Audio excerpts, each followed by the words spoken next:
Are you gonna be working on the street corner flipping signs for us? I actually got a contract. It's pending right now. You're still working on some details. I'm working on some details. Okay. I'll be spinning the sign. I've been practicing too. I'm taking like classes. They actually have those. I believe it. Yeah. I bet they actually do. Like how to be a really good like sign. Yeah. I could go join like a. Like I'm a expecting you to like throw one up like 20 feet in the air and catch it do behind like your do back. like a backflip and like catch it. Mm-hmm. It'd be so sick. That's what we need. That's what we need to grow the views. You know, it'd be around really here. sweet if I was like on this platform, like by a billboard, like doing like a dance, flipping a sign, and then like pointing to the billboard. You know what would be unreal? What? Having a billboard of unscripted exchanges. I know what I'd put it to. Let's make it happen. Everywhere. You thought I was going to say one specific location. I did. You got me. Yeah. You really did. I want to be on every street corner in America.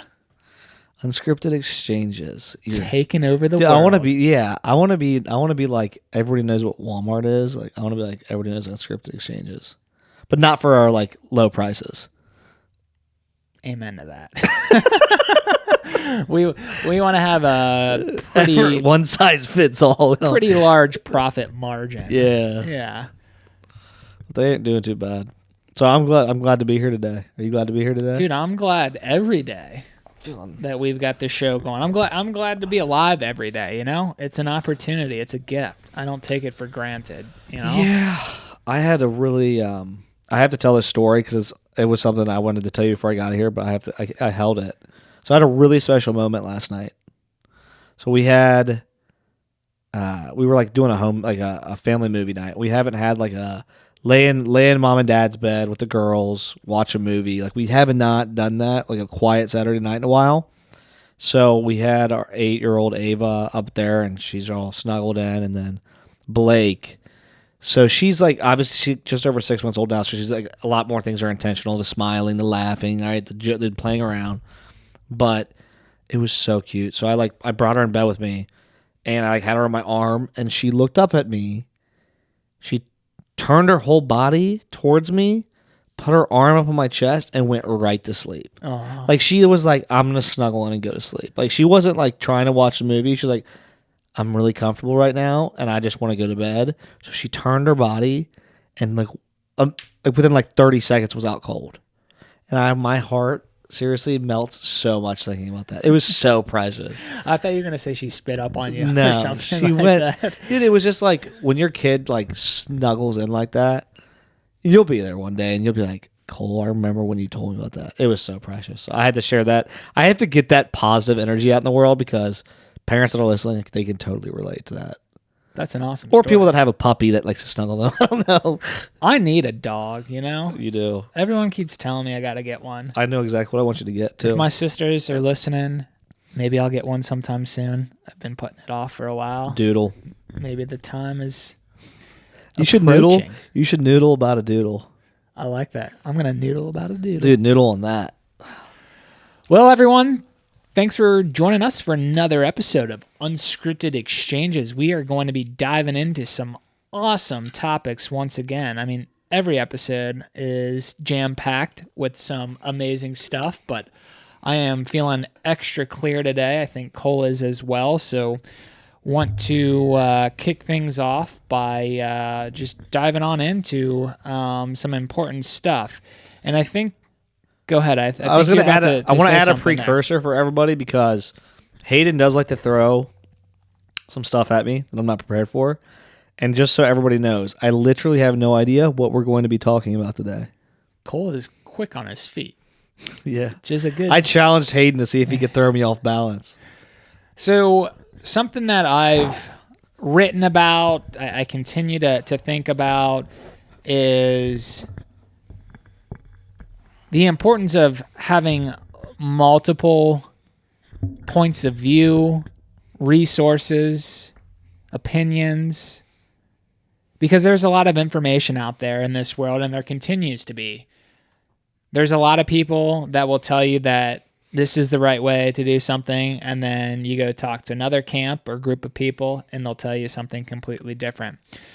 And I think it's really important to educate people in I'm again raising my hand to continue myself of not always taking things at face value and making sure that you're getting multiple points of view, checking on in from different outlets or resources for your sources of information. Well, obviously, you want to make sure that they're credible resources, but it's extremely important to get more than just one point of view because it's really easy in this day and age to receive information that has been taken out of context or doesn't really have all of the credibility backed into it. So I want to kind of get your thoughts on what it means to you around getting multiple opinions or points of view on like a given topic, and I can throw out a topic for example if that helps spur any thoughts. But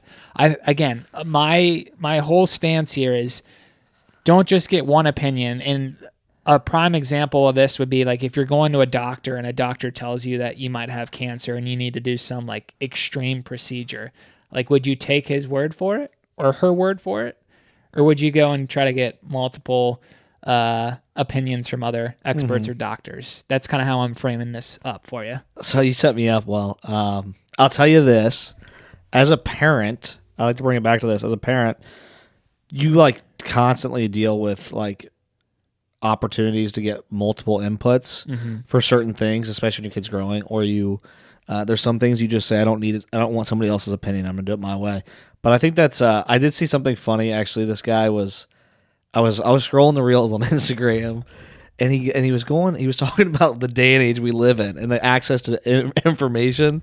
But it was actually pretty funny because he goes like it was like this pretty long reel, and he was like, what's crazy about the world we live in? It's so great that we have all this access to this information, but the really big downside is that because all this information and all this free speech and all this media platforms is that we can literally go find exactly what we want to hear. So we can go, hey, I'm going to think about it this way. I can go somewhere on the internet and find somebody's opinion that is exactly like mine, and I can gravitate towards that. So I think one of the things to point out, the way I look at it, is you make a good point about credibility. Like credibility is huge, and you've got to kind of stick to those credible resources, right? And not just go for that. If you're going to get a second opinion about something, not just relying on a second opinion that's more of like an echo chamber kind of thing. And it could be the way you frame your questions. Like if you're Googling it, or even if you're asking somebody something, it's going to come back to like how you ask those questions, because you could absolutely ask a question that's got a steered answer. Like, oh yeah, hey, would you mind like checking on this for me because I think it's this way? Well, then 9 times out of 10, you're going to get a response or an article that says, yeah, it is that way, right? And this is why. You're going to support yourself because you framed the question wrong. So I think, yeah, and I think it all varies, right? I think, a doctor, it's relative. Like if you go to the doctor and your doctor says you need to lose weight because you're developing, you're pre-diabetic or going to become diabetic, I don't need a second opinion. In my opinion on that, I don't need a second opinion. I don't need to go to somebody else and ask them if I need to lose weight. I can look in the mirror and step on the scale and say, hey, I've gained 25 pounds since I was 25 years old. I probably need to lose some weight, right? You can kind of, I don't need that. But you go to the doctor and they say, you've got, we tested your blood and you've got cancer or you've got XYZ, and we need to do some more tests and also probably proceed to scheduling a procedure. That's a totally different story because that's a lot more, I guess, like invasive of your body than necessarily like, hey, you need to lose weight so you get healthy. Right. So I think it varies. And again, like even with yard projects, right? You don't need to go look up and get a second opinion on like how you should cut your lawn. Like, but for me, but if you want to go build a gazebo that you're gonna run some electricity to and do XYZ, you should probably go out and get some experts. Unless you've done this before, it's probably a good idea to go find some credible resources that know about this stuff, that can help you do it, that can give you a good opinion of like, yeah, this is doable, or no, this is not doable, and here's why. Have you checked for your water line? Have you checked for your electrical line? how far do you have to dig down? Are you allowed to do that in your neighborhood? So there's things, again, I think it's just like one of those, check your credible resources, make sure you have those in place. I don't always believe in getting a second opinion. Sometimes you just got to do what you got to do. Sure. And the more opinions you get, you can run into like a freezing moment where like opinion overload. Like I've asked, I need to do this, and I've asked so many different things and looked it up so much. What is it? Paralyzation by overanalyzation or something? Analysis paralysis. Yeah. So again, I think that's a loaded question and a loaded topic. But again, like for me, I've got credible resources from people I know that for housework, right? Mm-hmm. That have done it before, that have remodeled or finished a basement. They've got skin in the game. They've done it. Yep. They've literally, I've gone to their house. They've told me what, so I can ask them about that. I've got, family members that have had cancer and have gone through the different things and gone through chemo and I've had several of them, right? So if I were to be asked, I'd go to them and ask them some information. Then I'd say, hey, what doctors did you see for that? So that's the way I would go, right? I've got credible resources that are not just online, that are not just Googling it. And then again, the way you frame your questions to me is huge. You try to frame it in a way that's not leading into an answer that you really want. And that's really tough, right? Because we all want to be reassured that we're right. So we're like, don't even ask the question if you already know the answer you want, right? If you know, and if you're not willing to listen, don't go get a second opinion. Is my opinion. Oh, I love it. I like everything that you shared there. I think it's important to recognize when you are out on the internet searching or performing your Google searches that you are careful, as you mentioned, how you frame those questions, and also recognizing that Google and other platforms have also been known for throttling like the information that is returned. I mean, it is a query that's performed behind the scenes. I mean, very few people understand how it works. And I mean, I'm not going to act like I know how it works either, but like you're also being served up some type of a biased response to some degree as well. So you have to be careful in that regard. The other thing that I would call out too is just the fact that quote unquote experts can be wrong. Mm-hmm. And it's all right to, question what you've heard from quote unquote these experts or these credible resources or outlets. That's called freedom of thought and critical thinking. And I think that's something else that we need to continue to push in our society is how important it is to think for yourself, be a critical thinker, understand that it's all right to ask questions, even if they are coming from your mom and your dad or an authority figure. Like that is how human civilization continues to grow and evolve. You don't always want to just take information at face value or believe everything that's told. We've talked about it before, Cole. When you've got young kids, sometimes your response is, well, because I told you so. And that gets you so far for so long, only for so long. There's certain times when that's okay. And that too, right. But again, I'm starting to see more and more people take a piece of content or a news article and run with it. And they haven't really read all of the information. It's like you can be duped very easily. Yep. And it's just called being careful about making sure that you've looked at some of the stuff before you go out and try to promote it yourself.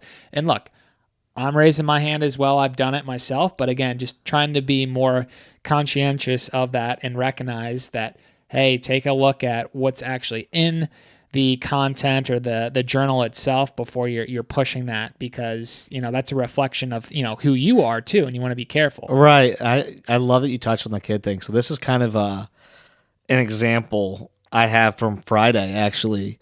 So I took Ava to the doctor for a checkup. She came home from school, low grade fever, which she just got a virus, right? Just a little virus. Kids get them. Yep. But we're in here, right? I've got Blake with me and Ava, and our doctor, it was not her normal doctor she sees because he didn't have any like availability. So another doctor, I'm not going to name names, came in, and she was sweet and kind of went through like the regular stuff with Ava. And then she was like, well, I want to do a strep test just to make sure you don't have it. And then I want to do a COVID test and influenza A test. Just so you know, they all can make negative. Because I'm sitting next to you. He's there going. Now you tell me? Really? Come on now. He's sitting there going, he better not.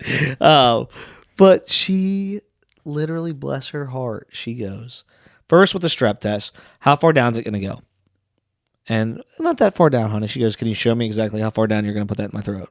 And why? She's like, yeah. She's like, my throat doesn't hurt that much, though. Why do I have to get tested? And I'm sitting there like biting my tongue because I'm like, okay, these are kind of good questions, right? Yeah. So the doctor had to show her, and she's like, okay. So she did that, and then she goes, now we're going to have to do an influenza A, and so that came back negative, and we're going to do an influenza A because that's going around really big right now, and it's COVID. And she goes, well, how far up my nose is this going to do? She goes, well, not that far. She goes, why can't I do it then? Like, and not like she's Right, like, she's what? asking She's like, in a curious she's like, well, way. she didn't say like in that. She said, well, then can I just do it? Yeah. And she's like, no, we like to do it. She's like, okay, how long is it going to be in my nose? And she's asking all these questions, and I could tell this doctor was getting so irritated, and she was looking over at me like, are you going to say something to your daughter? Like, and I kept my mouth shut. I just like let her, because these were not. She was not being disrespectful. She was not being rude. She was. You're gonna put so afterwards when her doctor left, I said, "Honey, I appreciate. I applaud the questions, but you've had these tests done before." She's like, "But Dad, it's been a long time, and if they're gonna do something to my body, I'm going to ask them why." And I literally like smiled from ear to ear because that is. I was like, oh, you have a good point. She's like, I'm not going to let somebody just do something to me until they tell me why they're doing it. And I am like, I want to jump through the roof. Fireworks are going off in the background. Like, all the times I've gotten really irritated at her for asking questions. And like, what better thing for your kid at 8 years old to tell you than I'm not going to let somebody do something to me until they explain to me why.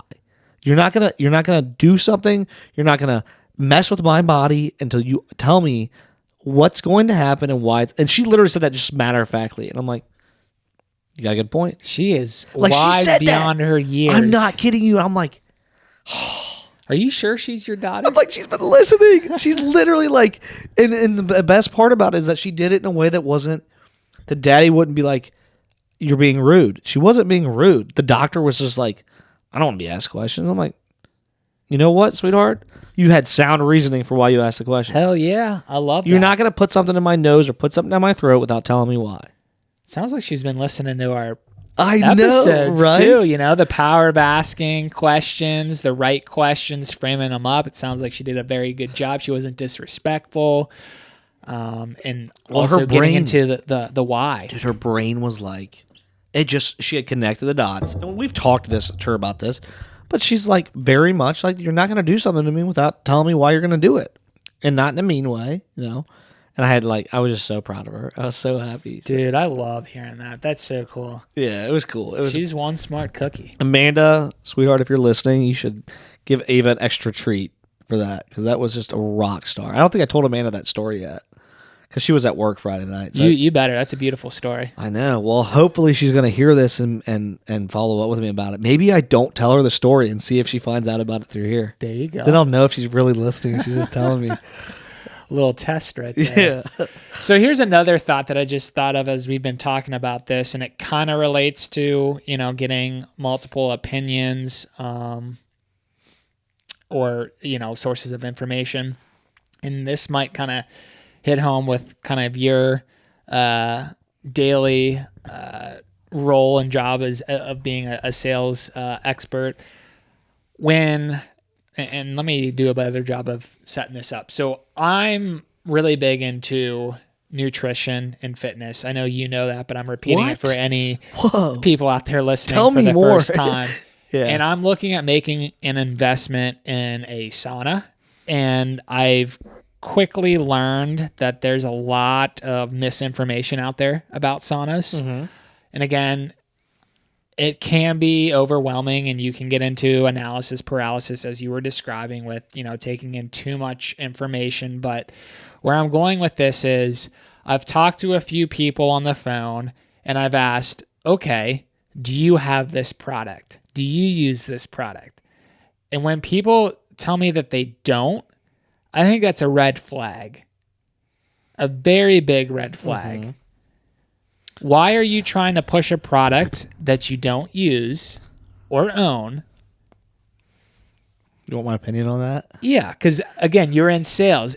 To me, it's a very salesy, shady type of thing to do. Not all the time, but again, that's something that I kind of red flag goes off in my mind if someone's trying to quote unquote push something that they don't necessarily use. I understand that they might not have it, but if they haven't even used the product, that's a big no-no. So I'm in the I'm gonna always come back to the situational. I'm in the situational response to this, meaning depends on what the product is. So I think for a sauna, right? So if you're talking to, first of all, in this situation, I'm gonna give you my opinion on it. If you've reached out, that's on you. So you can't blame somebody for replying back and saying, "Hey, let me tell you about it." If they've never used a sauna, then yeah, that's a red flag because maybe like you don't know the benefits. But again, you can kind of find that stuff online, so it's situational. I would say that some products you just like there's no use case, and that's why you're selling them. So if I'm selling an HR solution software and I work for a software company, but I don't need to use it because I don't run an HR team, why would I ever use my software product? Right? I'm not on a like. Do you use it? No, I don't. I use Salesforce because I'm a salesperson. Why would I use a HR solution software like that? To me, that's not a red flag. The red flag: do you have people that have used it that you can point me to, and say, "Hey, this is great." That's where like that fine line is. So I think even in the sauna situation, you also don't know like just because they're selling the product doesn't mean they can even afford it. You gotta look at it that way. Like, what's the situation? Like, they might really believe in it, but they maybe only get a 10% discount, and maybe the sauna is $10,000, and they're an inside salesperson, and they can't even afford that investment, which is a whole nother topic. Because I think if I'm as a company, I'm running my business, I'm having my people sell stuff like that. That's like very, very high dollar and impactful on your body. You should make it available for you should make your, that's a whole different story. Your salespeople should be using it because you've given them the opportunity to use it. So I don't necessarily hold that against a salesperson, but I question like, hey, if you don't use it, I don't question whether they believe in the product or not. I just question the company as a whole. Mm-hmm. Like if you're not influencing your salespeople to make use of the tools and the products you're selling, whether it's by giving them a discount, by giving them, having like a place in the office where they can kind of like a gym, right? If you're selling health products and you have a big facility and you don't have a gym for your employees to work out in, like, that doesn't make any sense to me, right? You're not practicing what you preach. So I think it's situational, but I think for you, like you're talking about specifically, we're using this example, saunas. To me, that doesn't surprise me if a person's not using their own sauna. But again, have they used it? And what use case did they have with it? Or can they direct you to somebody that's a very avid customer and can tell you about their use case of it? Because, again, like a sauna, you don't know where people are financially. That's a big investment. And that's a lot of space. I mean, not everybody has a house, right? Not everybody has somewhere to put it. So that case and some other cases, like I don't use my product. Like I don't use retail displays, right? But I have customers that love them. So I can't go to a company and they say, have you used your own product? Like, no, I don't own a retail store. Why would I use my own product? Why would I use my own design services for myself? But I can point you to somebody that loves it. That's great. I can show you that. So again, situational. But for me, it's not a red flag to some extent. But sometimes it is. Like there are times when you're like, especially if like they're not using their own product, but somehow you find out they're using somebody else's product, then you're just like, yeah, that's definitely a red flag. Like, how are you selling me this, but you're using your competitor's stuff? Like, I'm just going to buy that, right? So I think it's situational. Damn. I don't think you could have answered that any better. That was well done. Well done. I'm clapping over here. I've thought about that before because I've had that question posed to me, like, do you use it? And it's like, You're just a true sales expert. That's how I would respond. let's say, like, But no, that you're right. It is very situational, and this makes me think of something else that we've briefly talked about too, and it's called binary thinking, meaning it's yes or no. And there's a million different ways to look at something. As we continue to say on a lot of our episodes, it's relative or it's situational or it's subjective.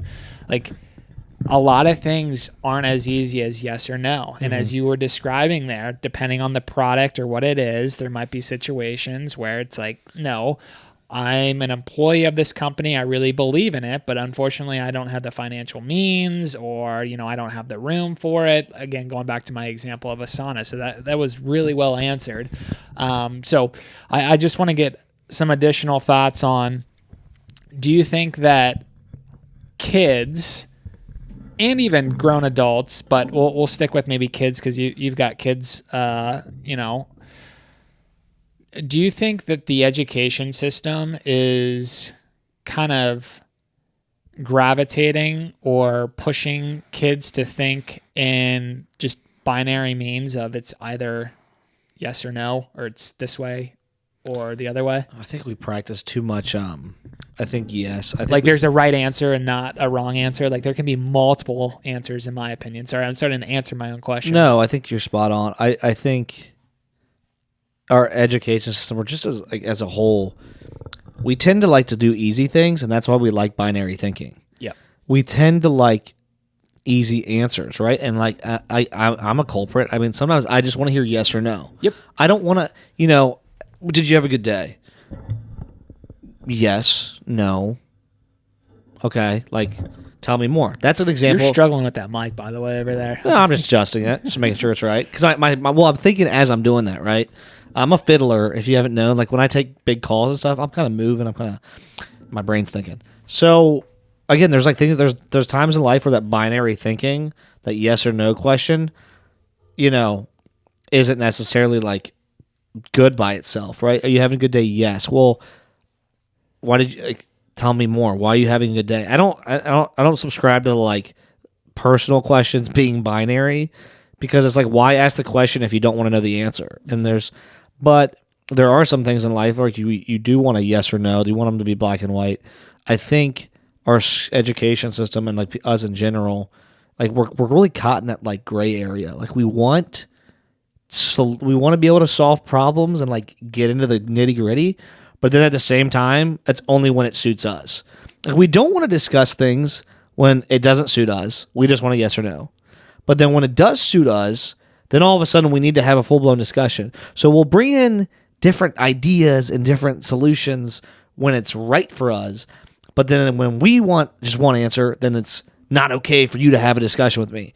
And I think that's where we're at as a society right now. We're literally losing an identity to a degree in media and in the way we like handle things, because we're like, we want some of this now and we don't want it here. And it's like that's a lose-lose for everybody, because again, we're all opinionated and we're all individual human beings. So I think to a degree, yes, binary thinking is a big part of our everyday lives, but like it's so hard to get into because again, it's all relative. Like in school, right? Memorizing is the lowest form of like education, really. Like memorizing is the lowest form of learning. But you have to memorize things as like your foundation. Exactly. And then build. So I told Ava the other day, she's doing these mind grinders. It's called mind grinders, and it's fast facts for math. And they're going through, and they've got to get like, be able to finish a sheet in a minute and a half. And once they finish that sheet, they do it every week, they can move on to the next level, which is a little bit harder. And she's trying to come up with all these different ways how to solve these problems.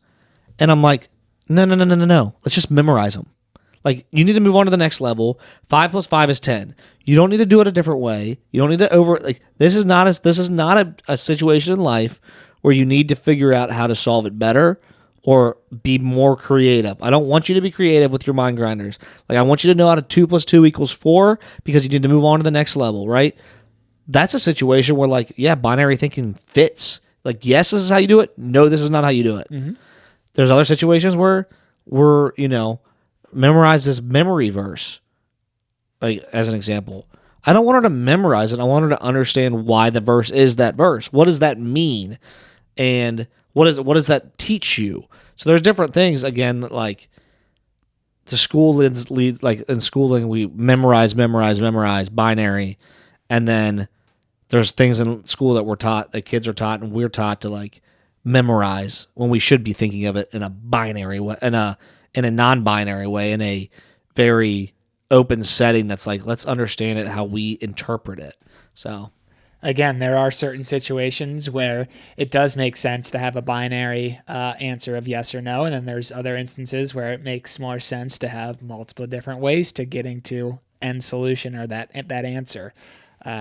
So yeah, I just wanted to hear your thoughts on that. I think that yes, for the most part, the education system does value the quick and easy answer of yes and no, and there's not enough critical thinking going on. I know I keep going back to that phrase there, and I know growing up I used to hate it, but the open-ended questions on test, like explain, what X is and why it does. Like that's where you have to not only like memorize the information, but then you have to like take it one step further and like tie together concepts and elaborate. And that's where you're really starting to learn and think and use multiple different, facets of your brain. Exactly. So if we could try to continue to cultivate a culture that allows for more open mindedness and thinking versus, okay, it needs to be done this way or that way, I think it's going to be better for society. And again, there are situations where you only can subscribe to, okay, it's either black or it's white, and there's nothing in between. And kind of recognizing when those situations are acceptable and then when they're not. So I just wanted to kind of call that out as well, as we've been kind of talking around all of these different thoughts and questions and such. So I don't know about you, but it's a beautiful I'm ready to get outside. 65 degrees here. It's Sunday. I know you've got some time that you want to spend with the kids, and I got some stuff I want to do around the house. So I say we sign off here. I'm going horseback riding is what I'm doing with Ava. When do I get to go horseback riding? You're welcome to come today. Okay. All right. Yeah. We'll put him on the spot. Hey, Hayden. Now you guys are all going to know if he shows up or not. Comment below if I show up. Yeah, take a wild prediction. Guess. No, I think we're good to go. I'm ready to get outside. So, guys, thanks for listening. Thanks for tuning in. I actually want to do something. I'm going to go off cuss for a second. Oh, no. Hold on. Oh, no. What is he doing? Is he surprising me? Do I get a gift? No. Hold on, folks. Cole is stepping away for a moment. Oh, okay. Here he comes. If anybody else, hold on. Talking to the mic. They can't hear you. He's getting situated again. And you have that upside down. Flip it. Go like this. There you go. There we go. Doo-doo-doo. Take a look at the sign. Now, if anybody else wants a sign, we've got a few more. They're going quickly. Throw it up. We'll give you a shout out, and we'll just keep rocking. You'll see Cole on the corner streets soon doing his dance. I know. Should I do it like up, down, side, side? Let's see what you got going. Look, it's like floating in midair. Yeah. So please reach out to us. The signs are going quickly. We've got a decent amount out there in the Cincinnati market. We really appreciate it. Once again, thank you to Patriot Signage and Lanta Creative, Luke Keefe, Mr. Keefe. You guys are doing an awesome job supporting us. So again, head over to their company if you need any signs made. They are awesome to work with. And again, if you go to lantacreative.com and you use Lanta20 exchanges, you get 20% off your first order. That's a heck of a deal. 20%. And again, that's at lantacreative.com. Head over there today. Thanks, guys. Thanks, everyone. Take care. Bye-bye.